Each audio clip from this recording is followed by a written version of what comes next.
There is a specific kind of quiet that settles in the late hours of the night. It isn't just the absence of sound. It is a quiet that holds weight. It's the silence that gathers around a telephone that hasn't rung, a screen that remains dark. It's the unique loneliness that can only be felt in a home that was once filled with noise, with footsteps, with the chaotic, beautiful energy of children growing up.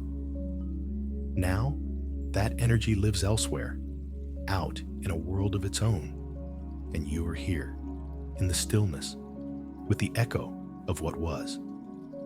This ache is not loud or dramatic.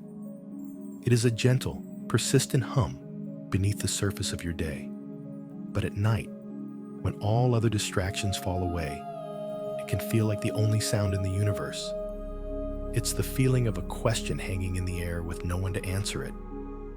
It's the space left behind by a love that did its job so well that it launched its most precious creation into an orbit all their own. And so we find ourselves asking, in the deep quiet of the night, how do we learn to hold this vast and silent space? How do we find peace in an emptiness that is, itself, a testament to our deepest love? This journey, the one we are embarking on together tonight, is about finding the answer not in a phone call or a text message, but within yourself. By the time the sun rises, the goal is not for the world outside to have changed, but for the world inside of you to feel a little more settled, a little more at peace with the way things are right now, in this moment. So let us begin there. Allow yourself, right now, to fully arrive in your bed. Feel the weight of your body sinking into the mattress, supported and held. Let your head rest heavy on the pillow, as if you are setting down a great burden you have been carrying all day. Perhaps you did not even realize you were carrying it. It is the burden of waiting, the tension of anticipation, the unconscious posture of listening for a sound that may not come. Take a slow, deep breath in, and as you exhale, imagine you are releasing that posture. Imagine the muscles in your shoulders, which may have been held just a little too tightly, beginning to soften and descend. Imagine the tiny muscles around your eyes, which have been scanning and searching, finally being given permission to rest. Let your jaw unclench. Let your hands, which may have been curled into a subtle fist of worry, open and lie peacefully at your sides. There is nothing to hold on to right now. The work of the day is done. The work of waiting is, for tonight, being gently set aside. We are setting a new intention, just for these next few hours. The intention is not to understand why, or to fix what feels broken, or to change anyone else. The intention is simply this: to find a small measure of peace for yourself. A peace that is not dependent on anyone else's actions. A peace that belongs only to you, grown in the quiet soil of your own heart. This time, this precious time between waking and sleeping, is a sanctuary. It is a space carved out of the universe that is entirely yours. You do not have to be strong here. You do not have to have the answers. You do not have to be the parent, the rock, the lighthouse for anyone else. Here, in the safety of your own bed, you are simply allowed to be a person who feels things deeply, a person who misses someone they love, a person who is deserving of comfort and profound, uninterrupted rest. Feel the gentle texture of the blankets against your skin. Notice the temperature of the air as it enters your nostrils and the subtle warmth as it leaves. This is the landscape of your present moment. This is the only reality that matters right now. The stories, the worries, the memories, the longings, they are all visitors. but they are not the room itself. You are the room. You are the stillness that holds it all. And in this stillness, we can begin to gently explore the landscape of this feeling. We will give it a name, not to wrestle with it, but to honor it. We will look at its shape and its weight, not to judge it, but to understand that it is born from a love that is immense and true. This feeling of distance is not a sign of your failure. It is, in a strange and painful way, a sign of your success. You tended a garden so well that its flowers learned to grow their own roots, to reach for their own sun. And while the garden may feel quiet now, the love that cultivated it remains. It is the very ground beneath your feet.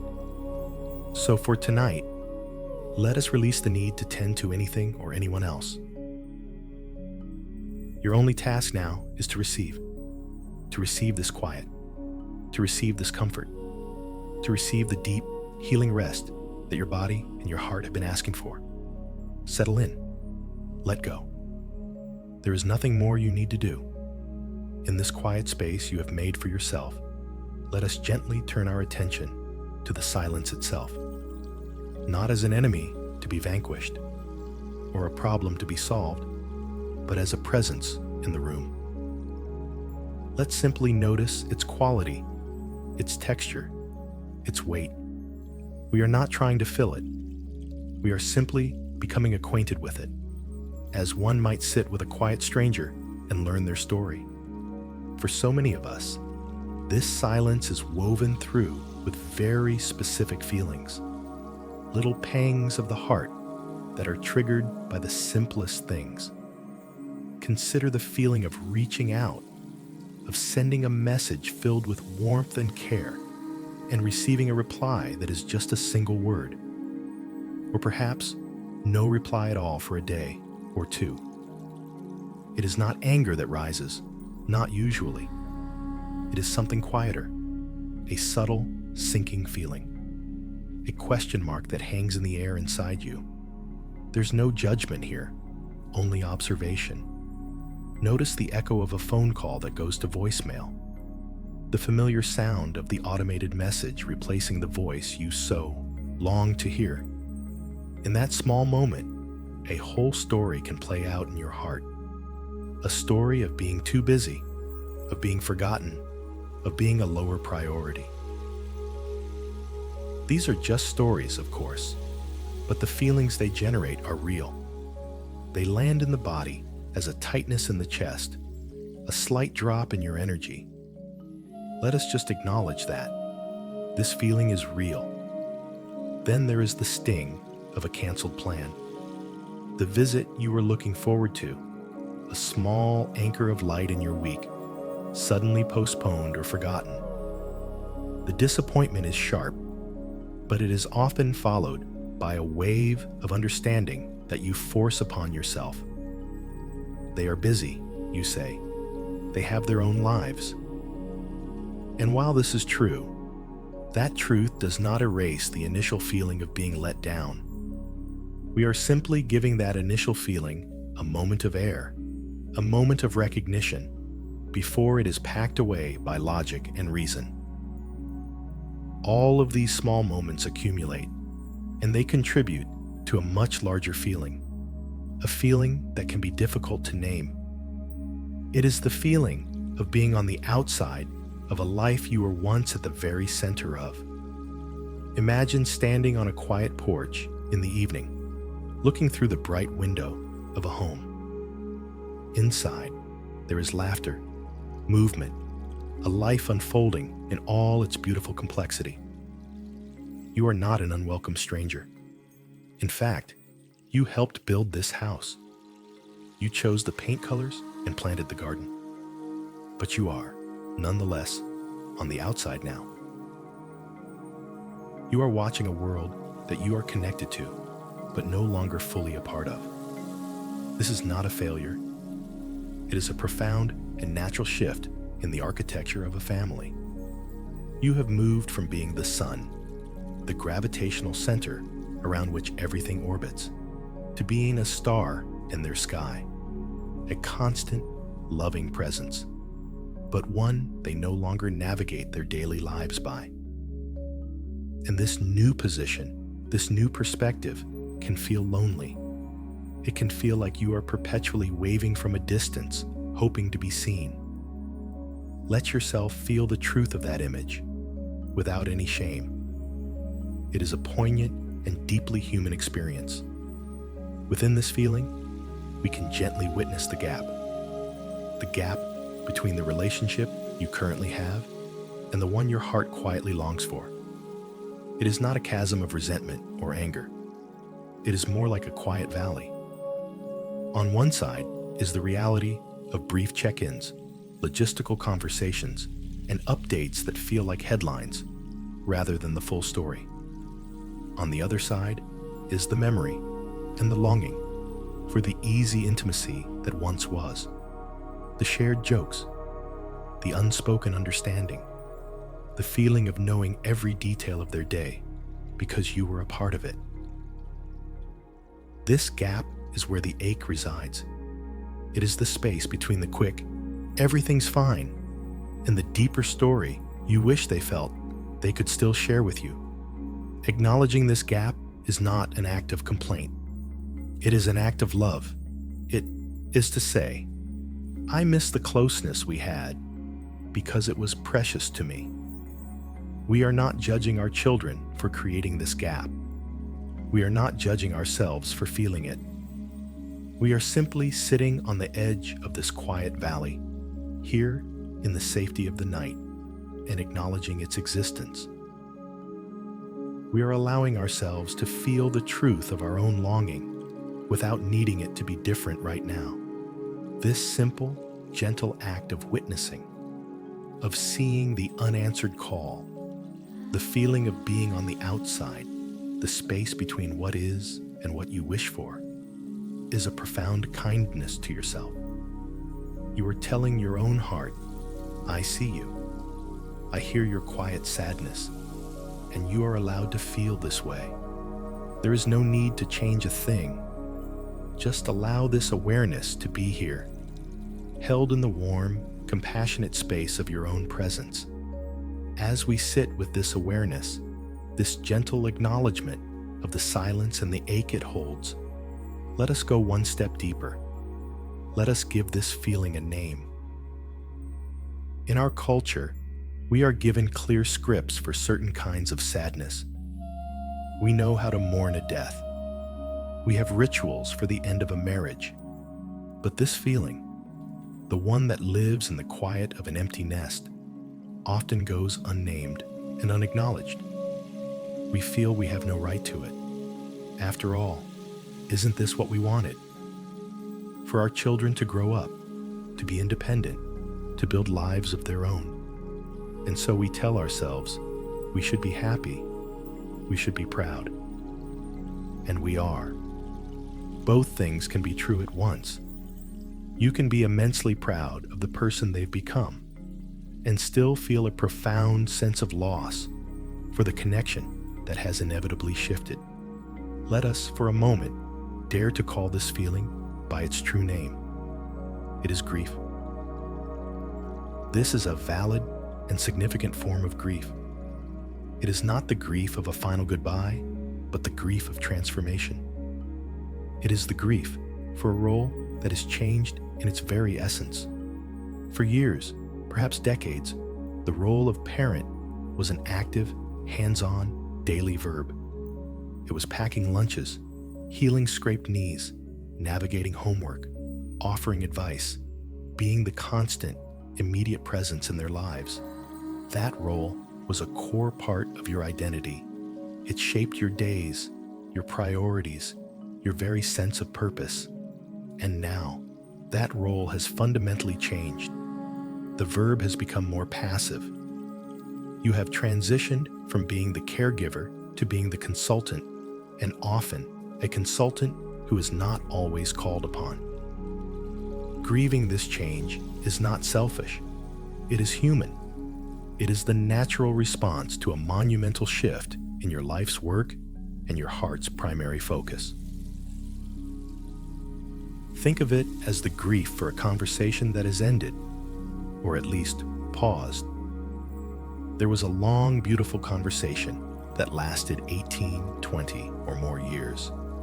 It was filled with daily details, with shared laughter, with tears, with the constant back and forth of a life lived in tandem. Now, you find yourself in a room where that conversation has fallen quiet. You can still hear the echoes of it.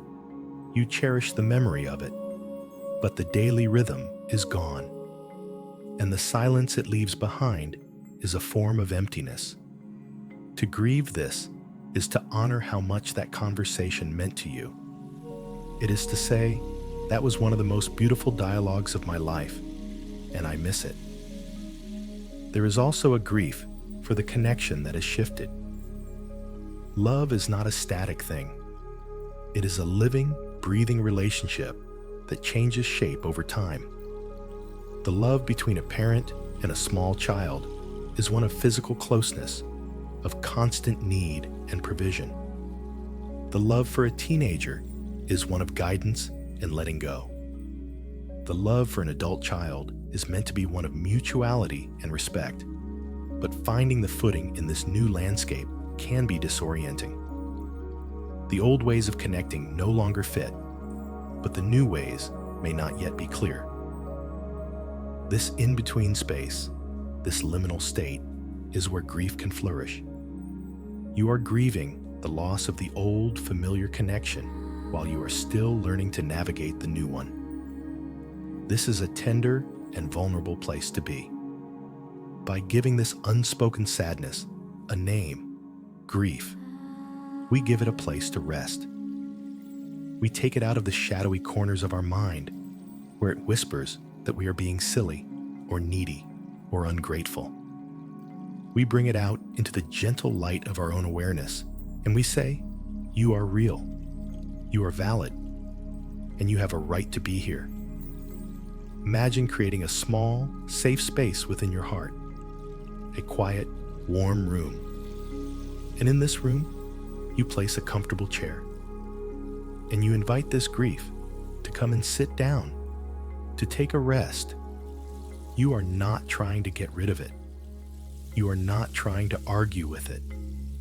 You are simply offering it hospitality. You are acknowledging its presence, making a space for it, so it no longer has to bang on the doors of your consciousness late at night. When we do this, something remarkable happens. The grief, once seen and named, often softens. It loses its sharp edges.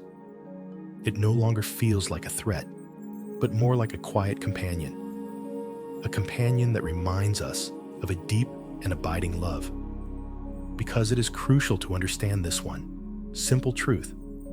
This ache you feel is not a sign of failure. It is not evidence that you did something wrong or that your children don't love you. On the contrary, this ache is a testament to a love that is deep and true. You would not feel this loss if the connection was not precious. You would not miss them so intensely if your heart had not been so fully invested. The depth of your grief is a direct measure of the depth of your love. It is a beautiful, albeit painful, reflection of the incredible bond you forged.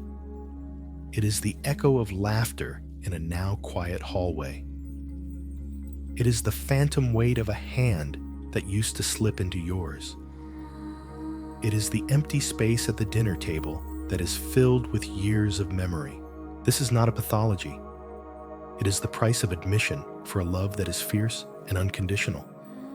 So, tonight, as you lie here, let go of any guilt or shame you might feel about this sadness. Let it be what it is, a quiet, noble grief. The grief of a heart that has loved well and continues to love across any distance and through any silence. Allow it to be here, and know that in doing so, you are not wallowing in sadness. You are honoring love itself. As you rest here, allowing this feeling of grief to have its space, there is another layer of comfort we can gently place over ourselves like a warm, weighted blanket.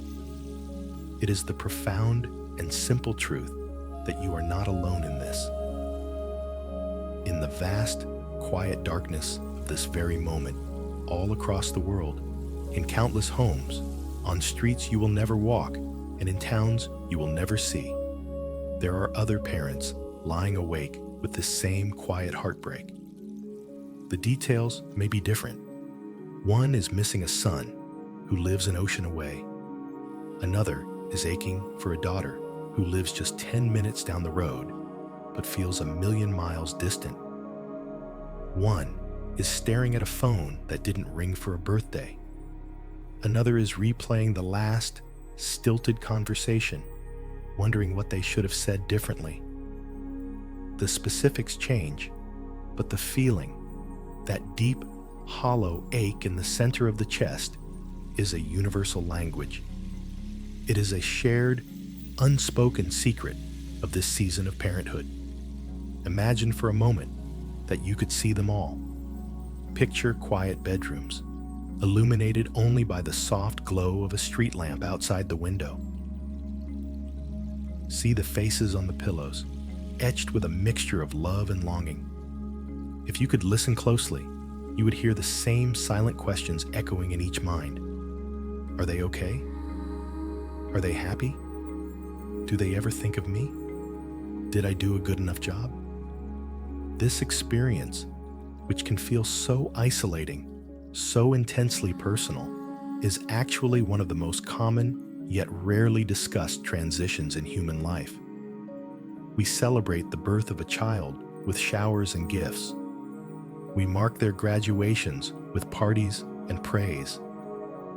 But there is no ceremony for the day you realize you are no longer the first person they call with good news. There is no greeting card for the moment you understand that their life is now a story to which you are only granted occasional chapters, not the full book. This transition happens in silence, in the privacy of our own homes and our own hearts. Because it is so rarely spoken of, we are each led to believe that our feeling is an anomaly, a personal failing. We see other parents posting smiling photos on social media, looking proud and perfectly content with their independent adult children. We assume we are the only ones who find this so difficult, the only ones whose hearts feel this strange mixture of pride and pain. But that is just the surface story. Beneath that curated reality, the deeper, truer story is unfolding in the quiet moments. After the house is clean, after the work is done, after the lights are turned out.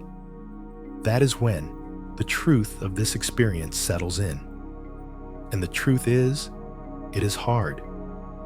It is a profound rewiring of your emotional landscape. Think of it like the changing of the seasons.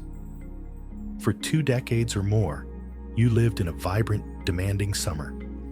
The days were long, filled with activity, with growth, with a constant need for your attention and care. It was exhausting and beautiful. Now, you've entered a quieter season, an autumn or an early winter. The landscape is different. It is more spare, more reflective. There is a stark beauty to it, a new kind of peace, but it is impossible not to feel the absence of the warmth and constant buzzing life of the season that has passed. Everyone goes through these seasons. It is the natural progression of life. Feeling a chill in the air as winter approaches is not a personal failure. It is a sign that you are alive and attuned to the world around you. In the same way, feeling this ache in your heart is not a sign that you are weak or needy. It is a sign that you are a living, loving parent who is sensitive to the profound shifts happening in your life and in your most important relationships. This feeling is a natural response to a profound life transition. It is as natural as a river changing its course. For years, The river of your life and the river of your child's life flowed together, side by side, in the same channel. You moved at the same pace, navigating the same currents. Now, their river has branched off. It is forging its own path, creating its own canyons and valleys, seeking its own sea. Your river continues on its own course. The two rivers may run parallel for a time. They may even merge again briefly downstream, but they are fundamentally separate now. And that separation, that quiet divergence, is a moment of profound change that is bound to be felt. It is meant to be felt. So as you lie here, release the burden of thinking you are the only one. Let the walls of your isolation become a little more transparent. See, in your mind's eye, the soft lights in the windows of other homes. Feel a sense of quiet kinship with the countless others who are on this very same journey tonight. You are all part of a vast, invisible community of parents who are learning to love in a new way. You are all navigating this bittersweet season of letting go. You are not alone. Your heart is not strange for feeling this way. It is simply speaking the truth of this universal human experience. And in that shared truth, there is a quiet, gentle comfort. Let it hold you now. As we rest in this shared human experience, let's bring our awareness even closer, back into the very center of your own heart. Let's look at the intensity of this feeling you're experiencing. Perhaps it surprises you sometimes. A wave of missing them can wash over you at an unexpected moment. Seeing a particular brand of cereal at the grocery store, hearing a song on the radio, or simply noticing the profound quiet in the house at a certain time of day. The strength of that feeling, the sudden, sharp pang of longing, can feel disproportionate, almost overwhelming. You might ask yourself, why does this still hurt so much? They're happy, they're healthy. Shouldn't I be past this by now? But there is a beautiful and reassuring truth we must understand. The depth of your hurt is a direct reflection of the depth of your love. They are two sides of the same coin. You cannot have one without the other. Imagine your love for your child is like a vast, deep ocean. For years, they swam in that ocean every day. It was their environment, their source of safety, comfort, and nourishment. Now, they have learned to build their own boat and are sailing on their own adventures. The ocean of your love has not shrunk. It is still just as vast, just as deep. It is simply that there is no longer someone swimming in it every single day. And so you feel the sheer, immense volume of that love in a new way. You feel its depth and its power because it is no longer being actively received in the same constant daily manner. The space they once occupied now feels like an echo chamber for the love that remains. That is why the silence can feel so loud. It is not empty space. It is space filled with the resonant frequency of your powerful, unwavering love. It is so important to give yourself permission to miss them with an intensity that surprises you. We live in a world that often pathologizes deep attachment in parenthood. We're told to let go, to get a life, to not be enmeshed. But these clinical terms fail to capture the sacred primal nature of the bond between a parent and a child. You did not just raise a person. You poured your very life force into them. Your sleep, your energy, your worries, your hopes, your dreams, all were woven into the fabric of their being. To expect that connection to simply be turned down like a dimmer switch is to misunderstand the nature of love itself. Love is not a faucet you can turn on and off. It is a wellspring. It is a fundamental part of who you are. So when you feel that intense wave of missing them, do not judge it as weakness. Do not label it as neediness. Instead, try to reframe it. See it for what it is, the physical, emotional manifestation of your immense capacity to love. Tell yourself, this feeling is the love itself, simply changing form.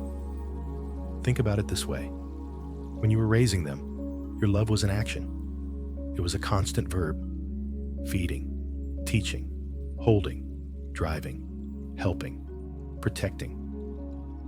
It was a physical, tangible force you exerted in the world. Now that love has fewer outlets for action. It has become a state of being. It is a vast, quiet energy that you hold within you. And sometimes that energy builds up and it needs to be felt.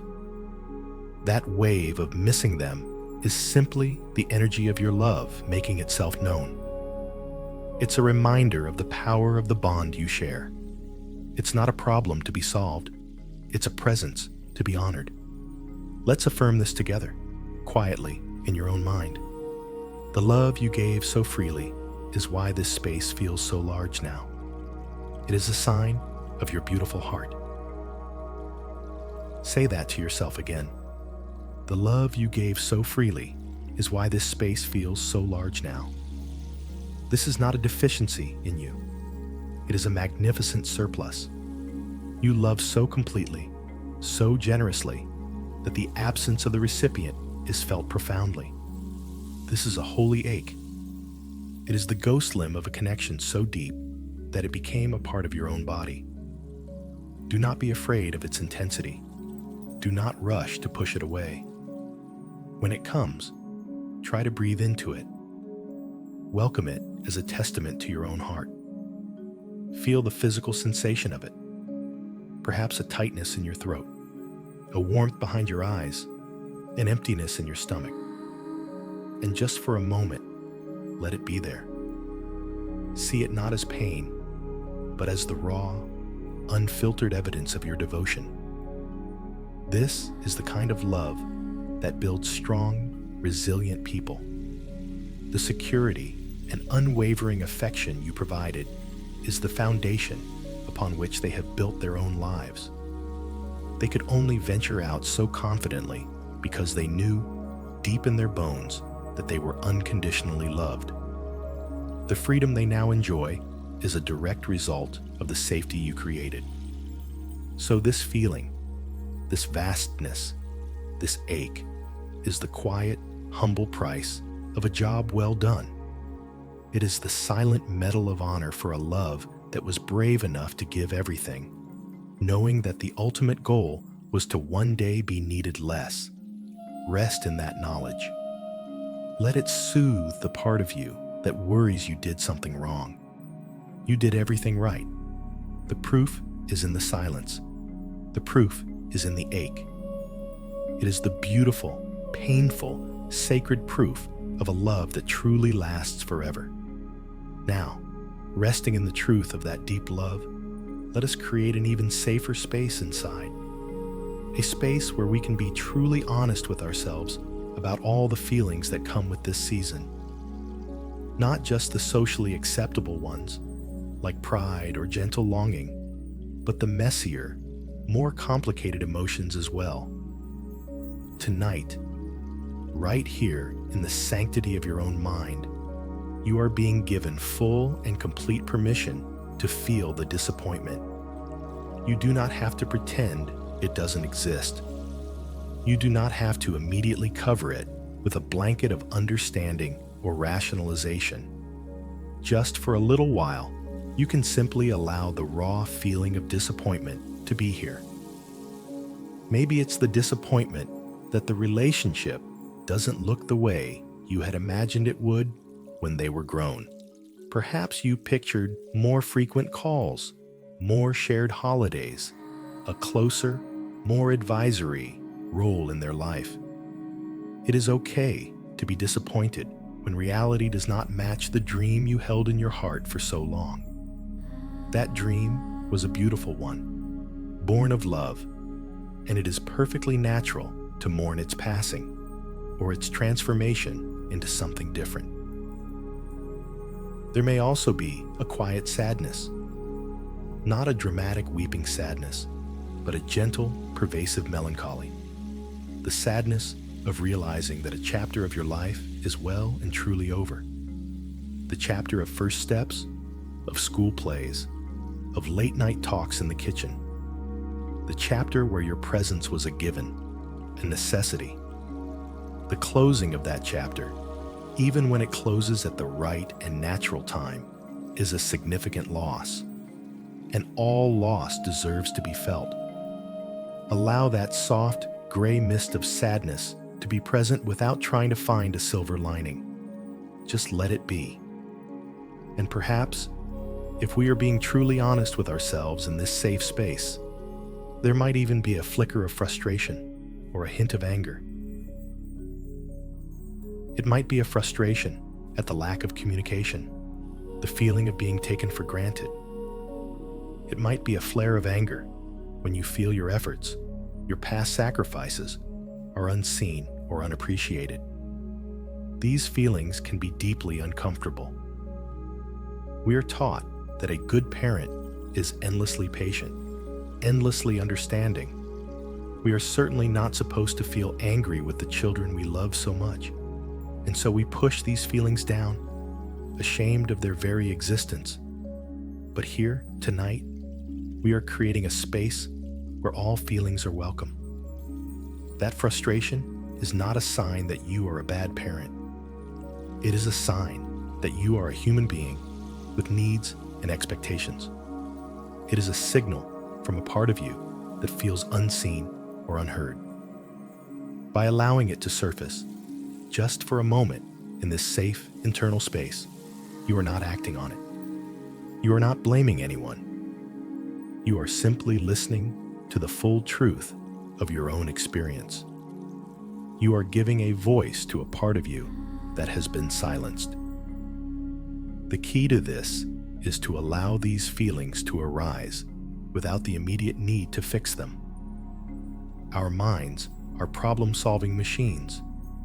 The moment a difficult emotion appears, the mind wants to leap into action. What can I do about this? How can I make it go away? What should I say to them? But for now, we are asking the mind to take a step back. We are inviting it to simply be a witness. Imagine these feelings, the disappointment, the sadness, the frustration, are like clouds passing through the vast, open sky of your awareness. You are the sky. You are not the clouds. You can watch them drift by without becoming entangled in them, without trying to change their shape or their color. This practice is a gentle invitation to let go of the need to be the strong parent for just a little while. For so many years, your role was to be the steady one, the calm in their storm, the one who held it all together. You learned to put your own feelings aside to tend to theirs. It was a necessary and loving act. But that habit can become so ingrained that you forget how to tend to your own emotional world. Tonight, you can set that role down. You can take off the armor of strength and just be a person who feels, a person who is tired, a person who is hurting. There is no one here you need to protect. There is no one you need to perform for. It is just you and the truth of your own heart. And in this moment of vulnerability, we can use the breath as our anchor. When a wave of disappointment or sadness rises, instead of tensing up against it, try to breathe into it. Take a slow, deep breath and imagine you are sending the air, the oxygen, the life force, directly into the place in your body where you feel the emotion. Perhaps it's a knot in your stomach or a tightness in your chest. As you breathe in, imagine the breath surrounding that tight spot, creating space around it. And as you exhale, Imagine that knot softening just a little, releasing its grip by 1 or 2%. We are not trying to force the feeling away. We are simply creating the conditions for it to soften and move. We are allowing these stored emotions, which have perhaps been held in the body for months or even years, to finally begin to loosen. With each breath, you are communicating a message of safety to your own nervous system. You are saying, "It is safe to feel this. I am here. I am not running away. I can hold this." This is an act of profound self-compassion. It is the ultimate form of reparenting, giving yourself the gentle, non-judgmental attention you have always so freely given to others. There is nothing to fix. Just feel. Just breathe. Just be. As you continue to breathe into these feelings, giving them permission to exist without judgment, let's explore the idea of release more deeply. We often think of release as a forceful act, like throwing something away. But the kind of release we are cultivating tonight is much softer, much more gentle. It is less like throwing, and more like opening a hand that has been clenched for a very long time. It is a letting go of resistance, not a pushing away of the feeling itself. A beautiful way to think about this is to use the analogy of a river. For a long time, you may have been building a dam against these difficult emotions, the disappointment, the grief, the frustration. You built it with the stones of logic. They're busy with their own lives. The mortar of guilt, "I shouldn't feel this way," and the wood of distraction, "I'll just keep myself busy." This dam was a feat of engineering, built out of love and a desire to be the strong one. It held back the waters successfully for a while, but holding back a river takes an enormous amount of energy.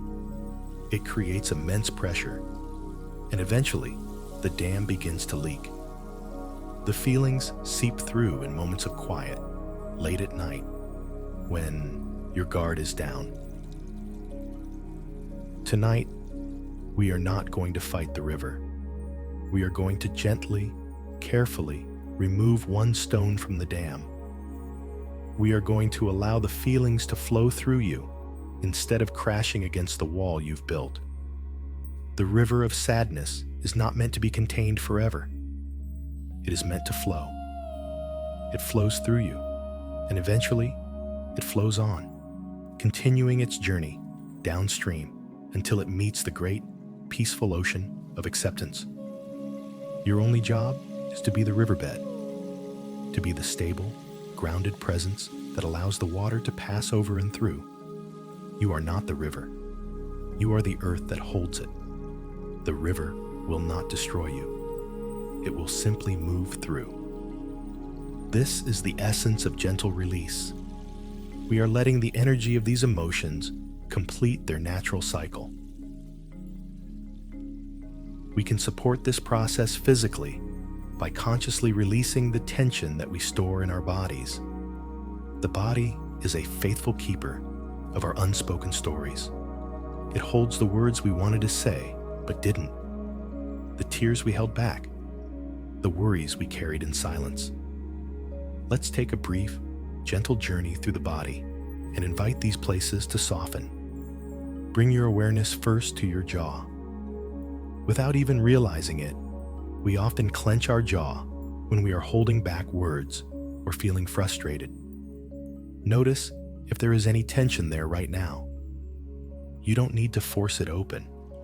Simply bring your gentle awareness to it, and on your next exhale, invite the muscles to soften. Imagine the upper teeth floating away from the lower teeth, creating a tiny bit of space. Let your tongue rest softly in the bottom of your mouth. Release the need to hold on so tightly. Now, let your awareness travel up to your shoulders. Our shoulders are the great burden bearers. They carry the weight of our responsibilities. our worries, and the emotional loads of those we love.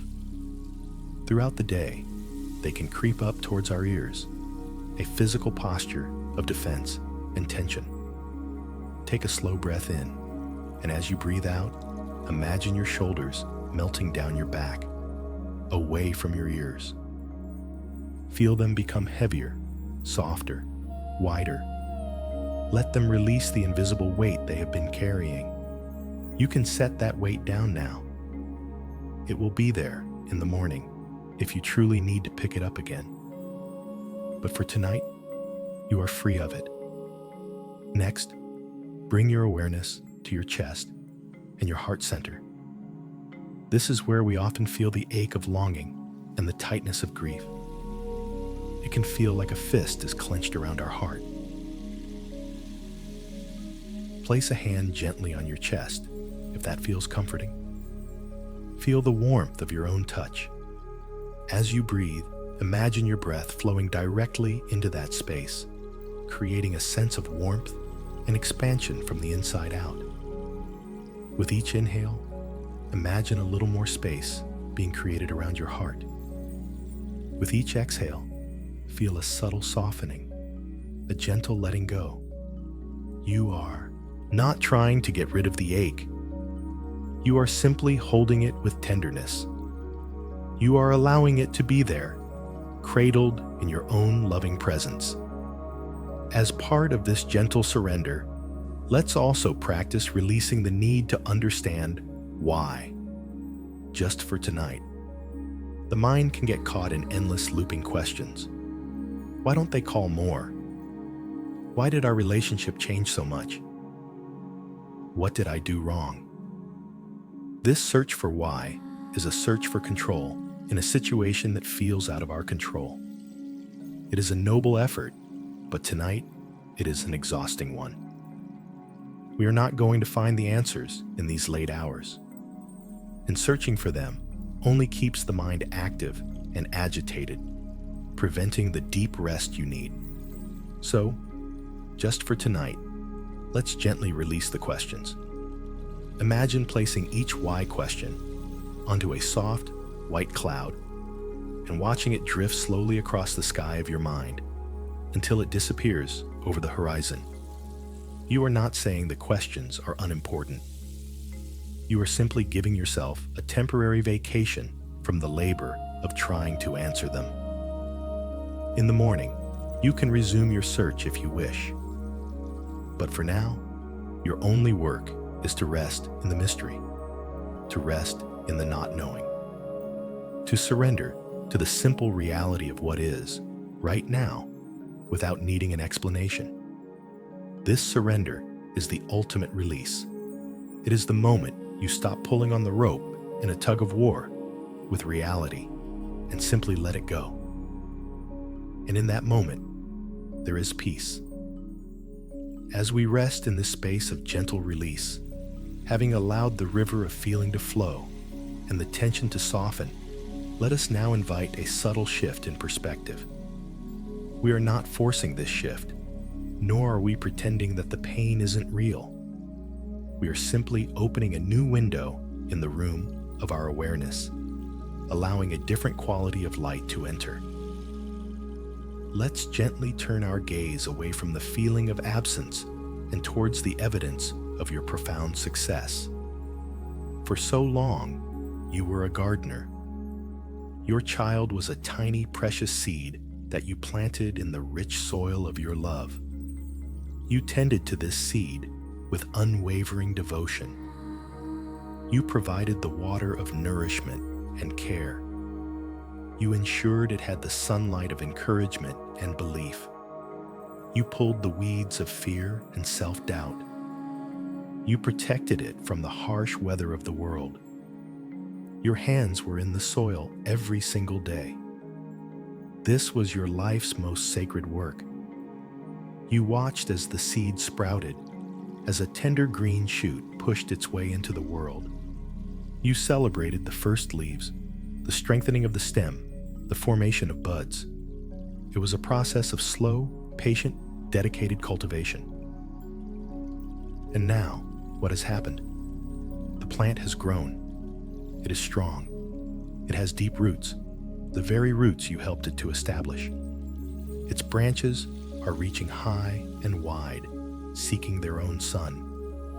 It is flowering in a way that is uniquely its own. Their independence, which can feel like a rejection of the gardener, is in fact the ultimate sign of a successful garden.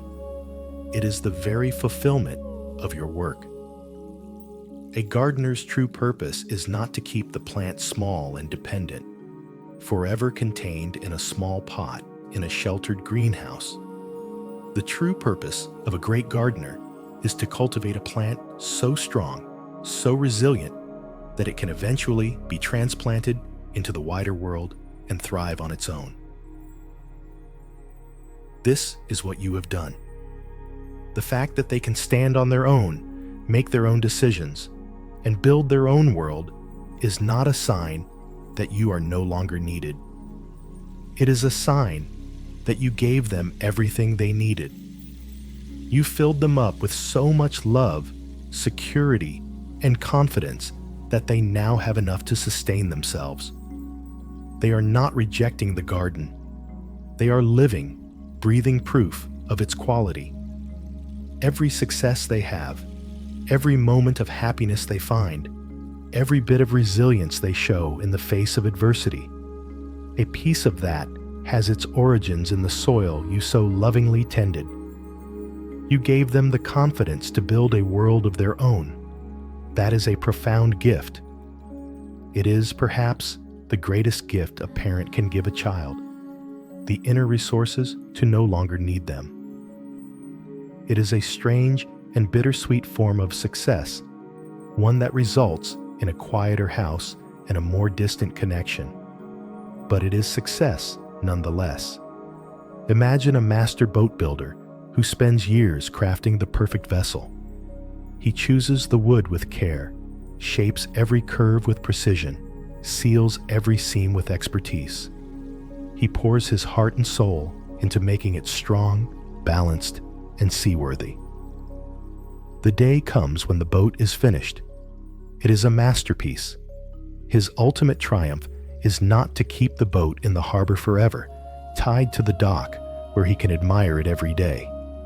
The boat's purpose, its very reason for being, is to sail the open sea.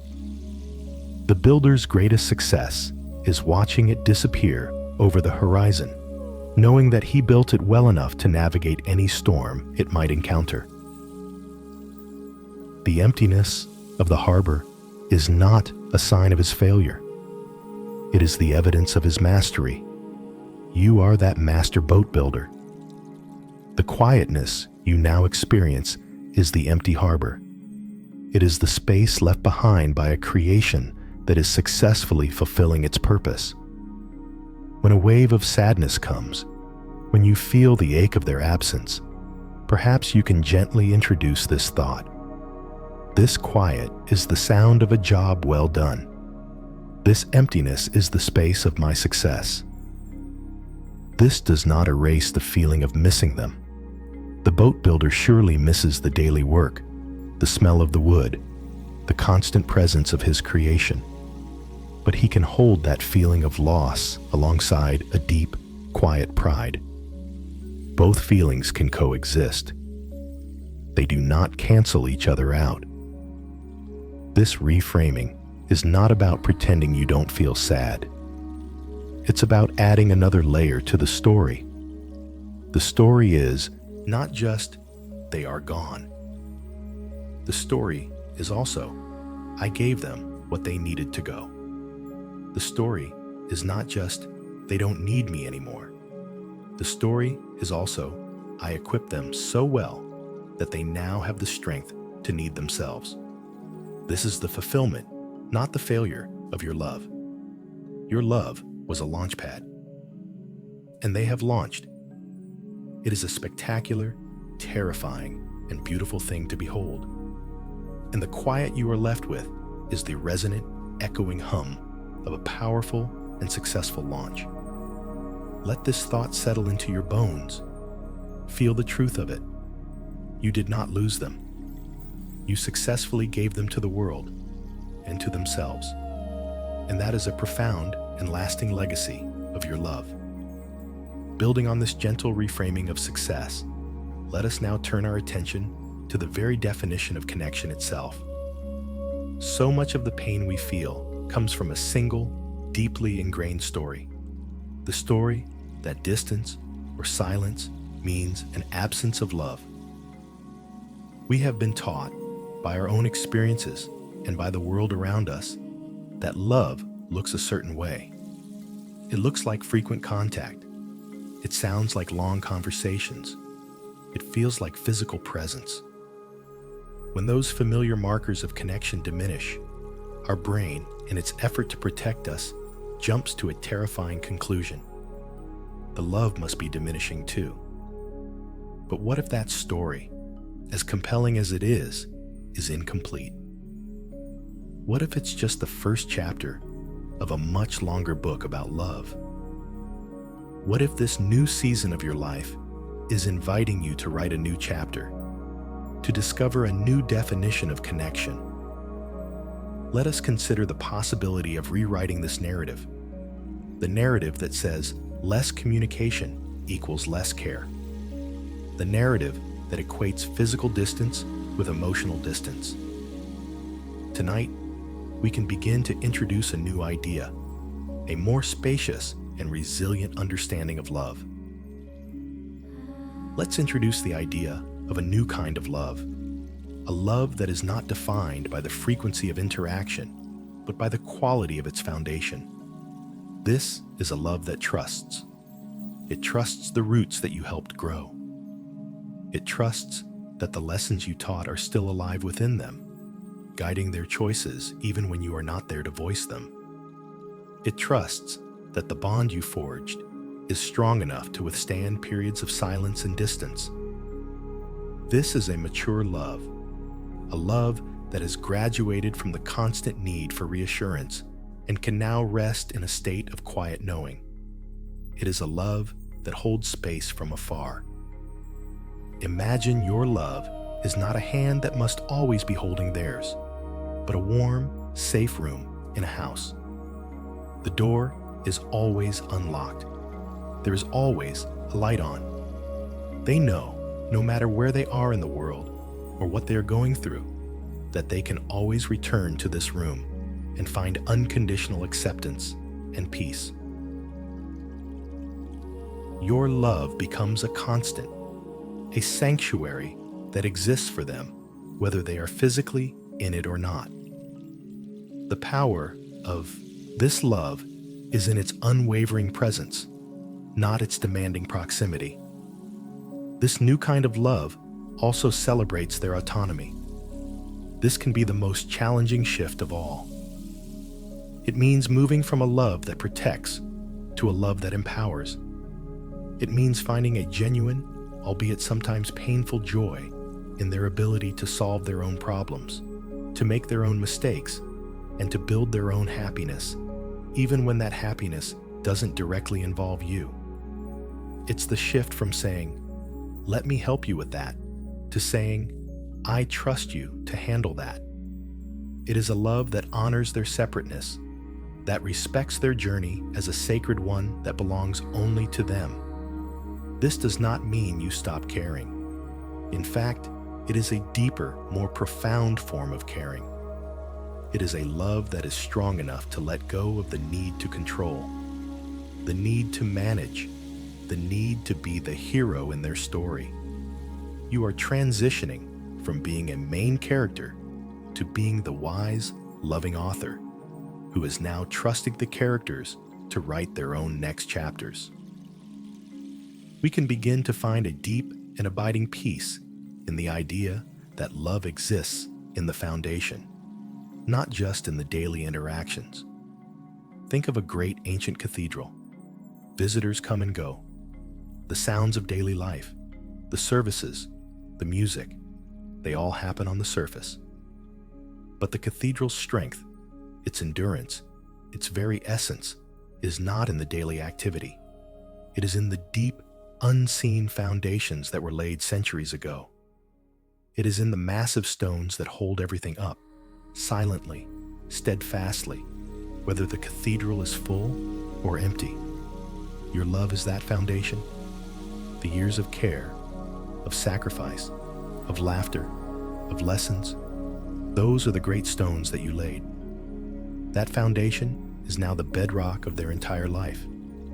It is what they stand on. It is what gives their own life structure and stability. And that foundation does not crumble or weaken just because the daily activities on the surface have changed. The love is in the is, not just in the does. Your love is a fact. It is the ground beneath them. It does not require constant action or validation to remain true. This shift in understanding is not easy. It requires a gentle but persistent challenging of our old beliefs. When the thought arises, they haven't called, maybe they don't care as much, you can gently counter it with this new story. The foundation is strong. The silence on the surface does not mean the foundation is gone. My love is a sanctuary for them, always available, and I can trust that they know that. This is not a denial of your feelings of missing them. You can miss the daily activity in the cathedral. You can long for the sound of the choir. But you can also rest in the profound, unshakable knowledge of the foundation's strength. This new definition of connection is a gift you give not only to them, but to yourself. It frees you from the exhausting work of constantly measuring and monitoring the relationship. It releases you from the anxiety of interpreting every silence. It allows you to rest in the vast, quiet, powerful truth of a love that has become a permanent part of the world, woven into the very fabric of another human being. This love cannot be erased. It does not need to be proven. It simply is. And in that simple, profound truth, there is a deep and lasting peace available to you, right here, right now. As we settle into this new understanding of love, one based on foundation rather than frequency, we can explore a powerful shift in our own role. This is a subtle but profound change in our internal posture, moving from a place of waiting to a place of being. Let's use the analogy of the sea. For a long time, your role was to be the harbor. You were the safe port in any storm. Your children were the ships, and your primary function was to be the place they returned to again and again, for safety, for supplies, for repairs, for rest. The harbor is a place of intense activity and direct, hands-on care. The gates are opened and closed. The ships are guided in, tied securely to the dock, and tended to with meticulous attention. The very success of a harbor is measured by how many ships are safely within its walls. When the ships are out at sea for a long time, the harbor can feel empty, purposeless, its docks silent and waiting. This can be a painful, anxious role to be in, this state of perpetual waiting for a return. But now, in this new season, you are being invited to transform your role. You are being invited to shift from being the harbor to becoming the lighthouse. Think about the nature of a lighthouse. It does not chase after the ships. It does not wring its hands with worry when they sail out of sight. It does not demand that they return at a certain time. The lighthouse has a different, quieter, but equally vital purpose. Its job is to simply be a steady, constant beacon of light. It stands on the solid rock of the shore, unwavering and strong. Its light sweeps across the vast, dark ocean, not as a command, but as an offering. It says to all the ships at sea, I am here. If you need a landmark, if you are lost in the fog, if you need to remember where home is, my light will always be shining for you. The lighthouse finds its purpose not in the presence of the ships, but in the steadfastness of its own light. Its work is done from a distance. Its connection is one of guidance, not gripping. Its love is expressed not through active doing, but through constant, luminous being. This new role is one of quiet strength, wisdom, and unconditional presence. As the lighthouse, you are no longer responsible for the ship's journey. You do not control its destination or its route. You trust the captain, your child, to navigate their own vessel. You honor their journey with all its potential for storms and for beautiful, calm seas. Your role is not to prevent the storms, but to be the reliable point of reference they can turn to if they lose their way. This is a profound act of trust. It is the ultimate expression of your belief in the boat you helped build and the captain you helped raise. There is a deep, abiding peace to be found in this new role. The anxiety of being a harbor, the constant listening for distress signals, the worry about their return, is replaced by the serene confidence of the lighthouse. You can find your own peace in the solid, unwavering nature of the light you hold. Your focus shifts from them and their journey back to you and the quality of your own light. Is your light shining brightly? Is it fueled by your own joy, your own interests, your own peace? The most powerful lighthouse is not one that is dim and flickering with worry, but one that is powered by a strong, internal generator. Your work now is to tend to your own light, to cultivate your own sense of purpose and well-being, separate from their need for you. In this way, your happiness is no longer conditional on their proximity or their communication. Your peace is generated from within. And paradoxically, a bright, self-sufficient lighthouse is far more helpful to a ship at sea than a needy, anxious harbor. A ship is drawn to a beacon of strength and calm, not a vortex of worry. When you embody this lighthouse energy, you are not waiting by the phone. You are living your life, tending your own flame, and trusting that your light is a constant guiding presence for them, whether they are consciously looking for it or not. They know it's there. Deep in their soul, they have a compass that is calibrated to your light. They may not need to see it every day, but its existence is a fundamental part of their navigation system. This shift is a release of a great burden. You can let go of the feeling that you need to do something to maintain the connection. You can release the need to orchestrate outcomes or solve their problems. Your presence, your steady, loving light is enough. It is more than enough. It is everything.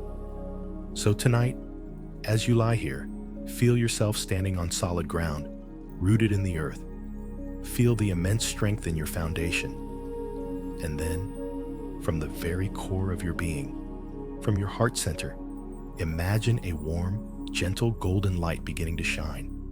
It is not a harsh, searching spotlight. It is a soft, steady, radiant glow. Imagine this light extending out from you, sweeping in a slow, graceful arc across the world, out to wherever they may be. You are not sending it with a demand or an expectation. You are simply shining. You are being the lighthouse. And in this steadfast, quiet, and powerful role, you can find a new kind of purpose and a new, profound peace. As you embody the steady, peaceful energy of the lighthouse, shining your light from a place of inner strength, let us now gently guide that beam of awareness back towards its very source, back to you. For a very long time, perhaps for decades, the primary focus of your life, the central organizing principle of your days and nights, was another person. Your identity became inextricably linked with the role of parent. You were mom. you were dad. This was not just a title, it was a vocation, a core definition of self. And it was a beautiful, noble identity to hold, but it was never the entirety of who you are. Tonight, we are going to gently peel back that one powerful label and reconnect with the person who has been there all along, the person who exists outside of that role. Let's remember the person you are. Before you were a parent, you were someone else. Try to remember her or him. What did they dream about? What made them laugh? A deep, uninhibited belly laugh. What were their passions, their hobbies, the quiet interests that made their eyes light up? Perhaps it was painting, or hiking, or reading history books, or dancing to a certain kind of music. These parts of you did not die when you became a parent. They simply went dormant, like seeds in the soil during a long winter, waiting patiently for the right season to re-emerge. This new, quieter season of your life is the spring for those forgotten seeds. It is an invitation to rediscover the landscapes that exist entirely within you. This is not an act of selfishness. It is an act of wholeness. Tending to your own inner garden does not take away from your love for your children. It enriches it. It ensures that the love you offer comes from a full and vibrant well, not a depleted one. Let's recall your strengths, the ones that have nothing to do with parenting. Think about the challenges you have faced in your own life, in your career, in your relationships, in your personal growth. Think about the resilience you have shown, the wisdom you have gathered from your own mistakes and triumphs. You have navigated loss. You have celebrated joy. You have learned and adapted and grown through all of life's seasons. You are a person of substance, of depth, of experience. You have a rich inner library filled with stories and knowledge that are uniquely yours. For so long, you were the editor of someone else's story. Now is the time to become the devoted reader of your own. This is also a time to reconnect with your own body, not as a tool for caregiving, but as your own precious home. To notice the simple, miraculous sensations of being alive, the feeling of warm water on your skin, the taste of a favorite food, the pleasure of a deep, satisfying stretch, the rhythm of your own breath. Your body has been a tireless servant for so many years. Now is the time to honor it, to listen to its quiet wisdom, to give it the rest and gentle care it so deeply deserves. Let's hold this affirmation in our hearts for a moment. Your worth was never conditional on their presence. You were whole before them, and you are whole now. Read that again in your mind. Your worth was never conditional on their presence. You were whole before them, and you are whole now. The love you have for them is an expression of your wholeness, not the source of it. Your value as a human being is not measured by how much you are needed by others. It is inherent. It is absolute. It was stamped into your soul the moment you came into existence, and nothing and no one can ever diminish it. Letting this truth sink in can feel radical. We have been conditioned to believe that our value, especially as parents, comes from our utility to others. To release that belief is to step into a new kind of freedom. It is the freedom to pursue joy for its own sake, the freedom to rest without guilt, the freedom to invest your time and energy into your own growth, your own healing, your own happiness. This journey of self-rediscovery is not about replacing your children. It is about balancing the scales of your life. Imagine your life as a beautiful, intricate mobile. For many years, The weight of the parent role was so significant that it required all the other pieces to arrange themselves around it to keep things in balance. Now, as that weight has lessened, the entire mobile must be recalibrated. The other pieces, the partner, the friend, the artist, the professional, the seeker, the individual, now have more space. It is time to pay attention to them, to allow them to find their new, rightful place in the beautiful, dynamic sculpture of your life. This is not a loss of identity. It is an expansion of it. You are not ceasing to be a parent. You are simply remembering that you are also, and have always been, so much more. So tonight, as you drift toward sleep, ask yourself a gentle question. Not, what do they need from me? But what do I need for me? Not, are they okay? But what would bring a small moment of peace or joy into my own life tomorrow? Let the focus of your loving attention turn inward. You've been a magnificent lighthouse, shining your light out for others. Now, let that warm, gentle light illuminate the beautiful, deserving, and whole person at the center of it all, you.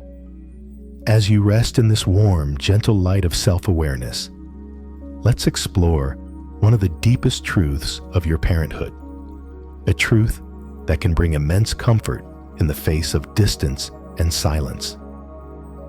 It is the recognition that your love, your lessons, and your security are not things you give them from the outside anymore. They are now woven into the very fabric of who they are. This is one of the most magical and mysterious transformations of love. What once was external has become internal. The care you provided is now a permanent part of their being, as inseparable from them as the color of their eyes or the sound of their laughter. Think of it like this. When you were teaching them to read, you sat beside them, pointed to the letters, sounded out the words. Your voice was an external guide, but there came a day when you were no longer needed.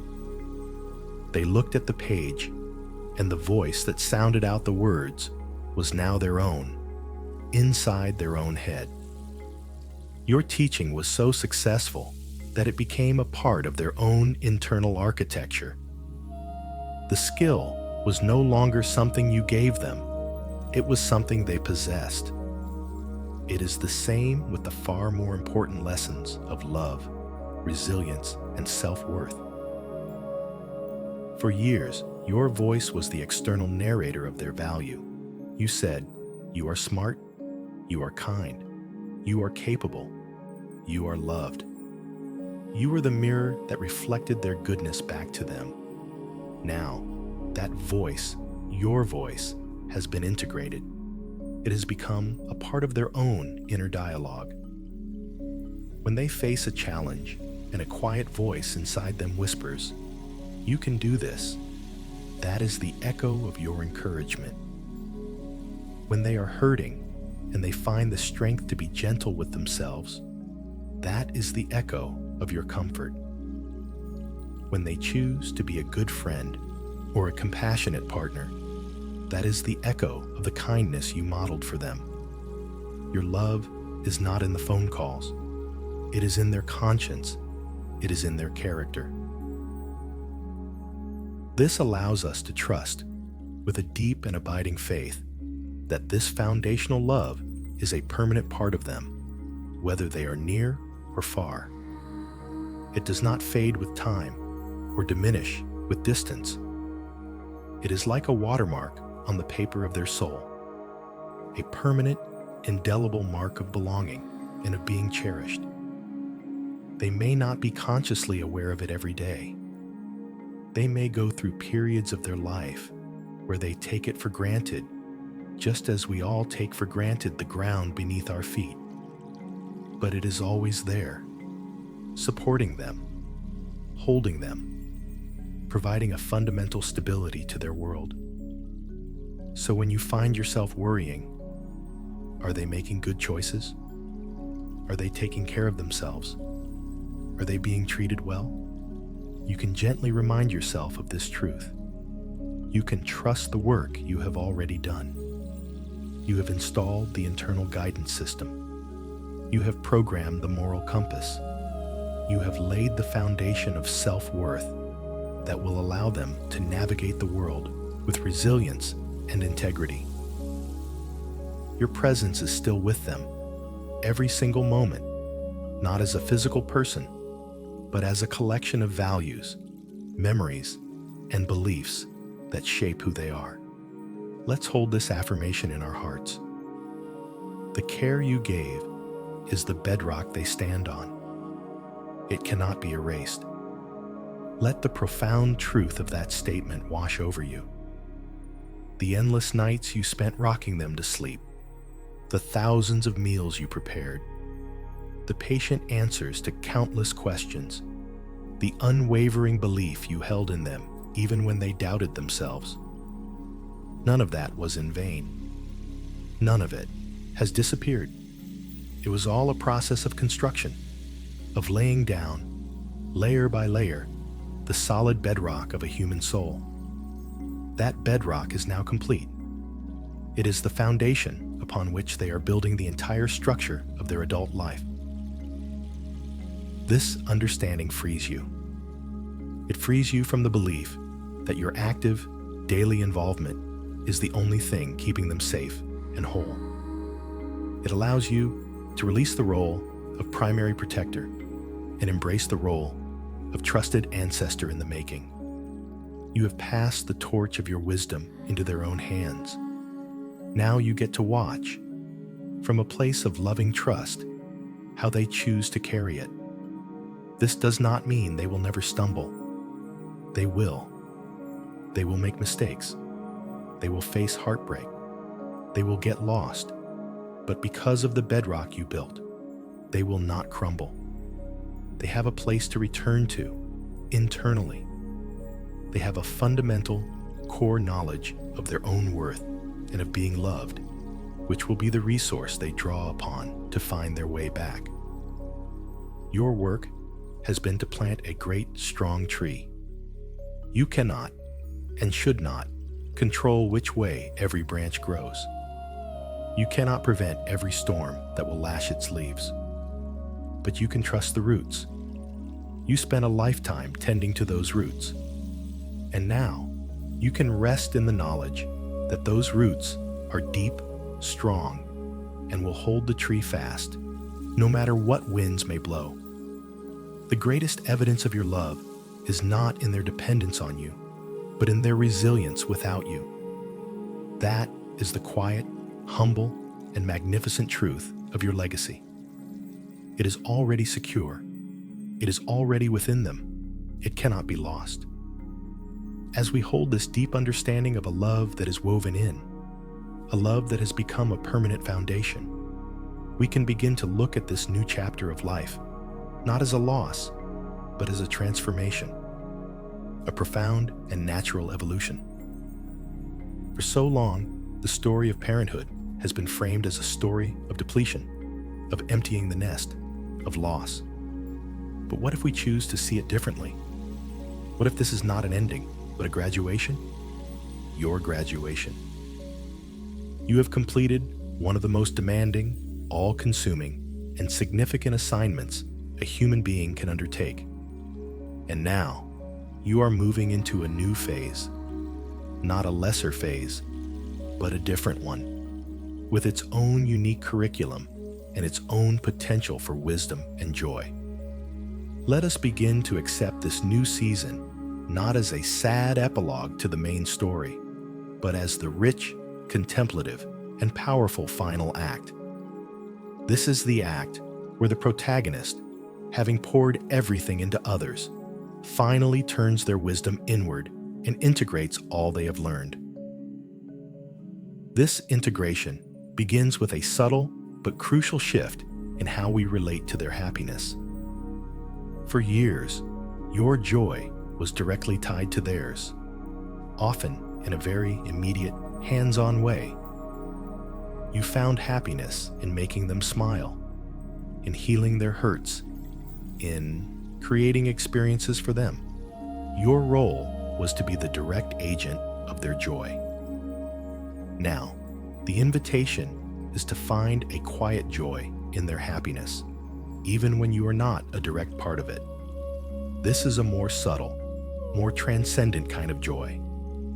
It's the ability to see a photo of them with their friends, on a vacation you didn't plan, in a life you don't fully know, and to feel a pure, unselfish wave of gladness for them. It is to celebrate their joy for its own sake, without the ego's need to have been the cause of it. This is the love of the lighthouse, rejoicing in the journey of the ship from afar. It's a clean, pure, and deeply peaceful feeling. It requires letting go of the need to be the center of their world, and instead finding contentment in the knowledge that their world is full and happy. This is not always easy. It's a practice. When a pang of feeling left out arises, you can acknowledge it and then gently guide your awareness to the pure feeling underneath. I am so glad they are experiencing that joy. This practice slowly shifts your emotional center of gravity from a place of needing to be involved to a place of loving what is, from a respectful distance. Part of this integration is also about honoring your own journey of evolution.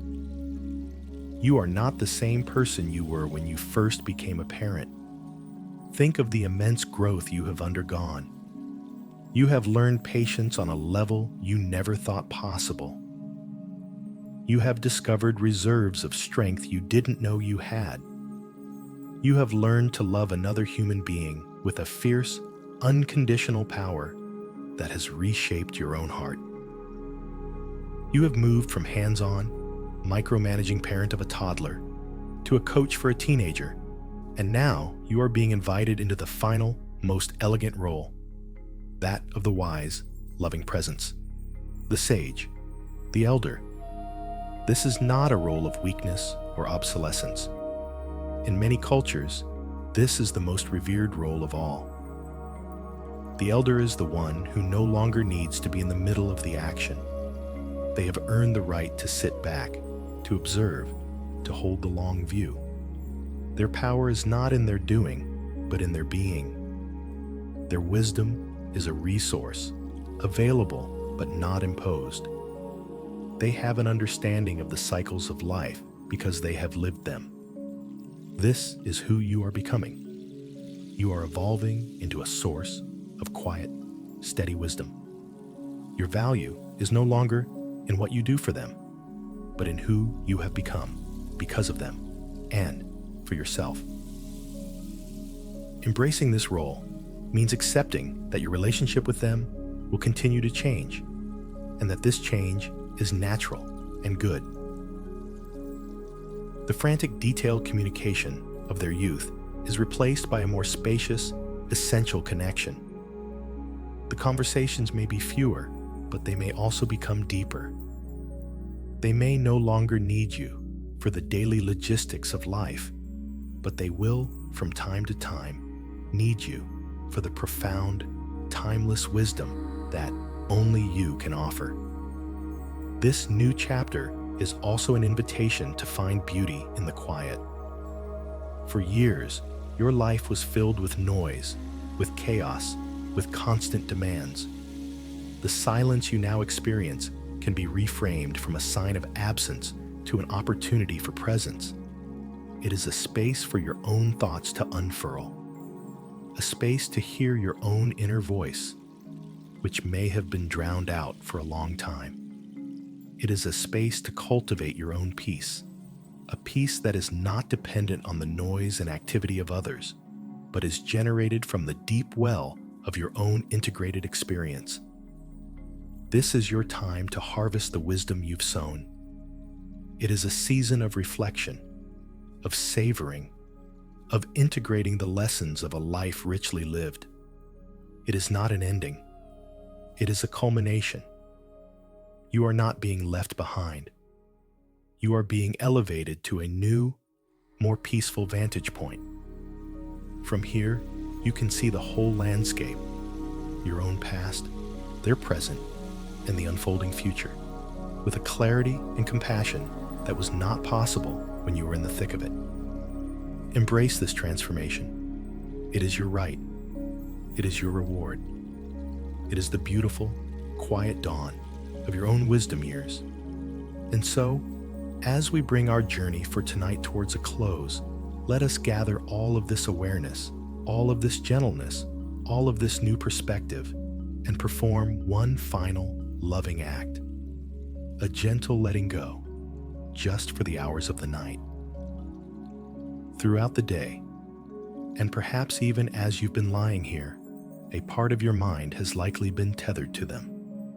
A thread of concern, of wonder, of worry, stretching from your heart to theirs, across whatever distance lies between you. You have been holding that thread, consciously or unconsciously. It is the invisible work of a parent's heart. But for you to find the deep, restorative sleep you need and deserve, that thread must be gently released just for a little while. This is not an act of ceasing to care. It is an act of profound trust and an act of essential self-care. It is the recognition that your worry in these dark and quiet hours serves no one. It does not keep them safer. It does not solve their problems. It only depletes your own precious energy, the very energy you need to be that steady, shining lighthouse. So, let us begin this release with a conscious intention. Bring your child or children into your mind's eye. See their face clearly, not as a child, but as the adult they are now. See them whole, capable, and on their own unique path. Hold that image with love, with warmth, with all the tenderness in your heart. And then, in the quiet of your own mind, whisper these words to them. I love you. I am now releasing you into the hands of your own journey for the night. I trust you. I trust the foundation you stand on. I trust your ability to navigate your own life. Feel the truth and sincerity of that sentiment. It is the ultimate blessing a parent can give, the gift of trust in their capability. Now, let's make this release a physical sensation. Imagine that thread of concern you've been holding. See it as a cord of light extending from your heart or your solar plexus. Notice its texture, its tension. And now, with a slow, deliberate exhale, imagine your hand gently opening and letting that cord go. Watch as it doesn't snap back or fall to the ground, but gently floats, becoming a soft, protective bubble of light that surrounds them wherever they are. Your love is not severed. It is transformed. It moves from being a tether of worry to being an atmosphere of unconditional grace that surrounds them. You are releasing the need to hold on, and instead trusting the love to simply be. We can deepen this by placing them in the hands of their own journey. Acknowledge, with radical acceptance, that their life is their own. Their challenges are their own to face, for they are the lessons their soul needs to learn. Their triumphs are their own to earn, for that is how they will build their own confidence and strength. By trying to manage their journey for them, even in our own minds, we can sometimes inadvertently rob them of their own power. Trusting their journey is the highest form of respect. It is saying, I see you as a complete, sovereign being, and I honor the path you are walking, even if I don't always understand it. So, for tonight, release the role of navigator. Release the role of problem solver. Release the need to know the outcome of their current struggles. Place all of it, their career, their relationships, their health, their happiness, into a metaphorical basket, and then gently place that basket onto the slow, steady current of a river. Watch as the river carries it away, holding it safely, moving it forward in its own time. The river is the flow of life itself. It is wiser than you are. You can trust it to carry them. And now, with that act of release, the most important shift of all can occur. You can now shift all of your focus from them to you. For the remainder of this night, your only responsibility is to your own well-being, to your own deep need for rest and restoration. Imagine all of the energy you have been sending outwards, the worry, the concern, the mental strategizing, being called back home to you. Feel it returning to your own body, filling up the spaces that have felt depleted. Feel that energy settling in your limbs, in your organs, in your very cells, as a warm, healing, golden light. This is your energy. You need it for your own healing, for your own joy, for your own life. Reclaiming it is not selfish. It is essential. You have given so much. It is now time to receive your own energy back, to receive the gift of peace, to receive the healing balm of sleep. Let your final thoughts before sleep be not of them, but of yourself, of the comfort of your bed, the softness of your pillow, the gentle rhythm of your own breathing. Your only work now is to surrender to this moment, to this quiet, to this peace. You have done enough. You have loved enough for one day. You have let go. The night will take care of the rest. You are safe. They are safe on their own path. All is well, just for now. And now, there is nothing more to do, nothing to solve. Your only work is to rest. There is nothing more to do now, nothing left to solve. The questions have been laid to rest, just for tonight. The worries have been placed on the river of trust. The lighthouse stands serene and steady, its lamp burning brightly from within, needing nothing from the sea it overlooks. Your only work now is to rest, to drift, to allow the gentle currents of sleep to carry you away. Sleep is coming for you now. It is not something you must chase or capture. It is a soft tide, slowly rising to meet you. Feel it beginning at the very tips of your toes. A warmth, a heaviness, a deep relaxation. Imagine this peaceful tide of sleep slowly, gently washing over your feet, dissolving any tension, any tiredness. Let your ankles soften and release. The tide of deep rest flows up into your calves, your shins, soothing the muscles that carried you through the day. Heavy, peaceful, calm. Feel this warmth move into your knees and then into your thighs, releasing the strength of these large muscles into a profound state of ease. Your legs are becoming heavy, anchored, completely supported by the bed beneath you. There is nowhere to go, nothing to do. Just the gentle rising of this peaceful tide. It flows now into your hips, your pelvis, the very foundation of your body, inviting a deep letting go in your core. The gentle warmth pools in your lower back, soothing any ache, releasing any tightness. Let this tide of tranquility wash up through your abdomen, softening your belly, allowing your organs to rest. Feel it expand into your chest, creating a sense of spaciousness around your heart. Your breath is slow and easy now. Each breath is a gentle wave, rising and falling, carrying you further and further into stillness. The warmth of this sleepy tide melts across your shoulders, letting them sink even more deeply into the mattress. It flows down your arms, through your elbows, into your forearms. Your hands, which have done so much, can now rest completely.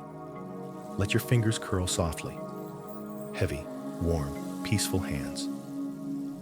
The tide of deep sleep now flows up into your neck, releasing the pillar that holds your head. Let your head feel heavy and completely supported by the pillow. And finally, this gentle wave of peace washes over your face. It softens the muscles around your jaw, your mouth. It smooths the space between your eyebrows. It releases the tiny muscles around your eyes. A profound sense of calm settles over your entire being. You are floating now, in a safe and quiet harbor. You are being held by the stillness of the room, held by the comfort of your bed, held by the vast, benevolent quiet of the night itself. If any thoughts arise, see them as distant clouds, passing lazily across a vast, peaceful sky. You do not need to follow them. You are the sky, not the clouds. Your awareness is wide, open, and at peace. Perhaps this is the essence of love's great journey, to pour ourselves out so completely, and then, in the ensuing quiet, to learn to be filled up again by our own presence, by our own peace. Perhaps the empty space is not a void, but a sanctuary, a place for our own soul to finally stretch out, to breathe, to be. What if the silence we fear is actually a sacred invitation? An invitation to finally meet ourselves with the same tenderness and unconditional love we have always given to others. What if the final lesson our children teach us is how to finally, truly come home to ourselves? There is no need to answer these questions now. Let them be the gentle mysteries that rock you to sleep. They are the seeds of a new wisdom, planted in the fertile ground of your heart tonight. They will grow in their own time. Your only work now is to rest. Sleep is here. It is wrapping you in a blanket of soft darkness, of profound peace. Allow it to arrive. Welcome it. You are safe. All is well. Peacefully, gently. Sleep now. Sleep.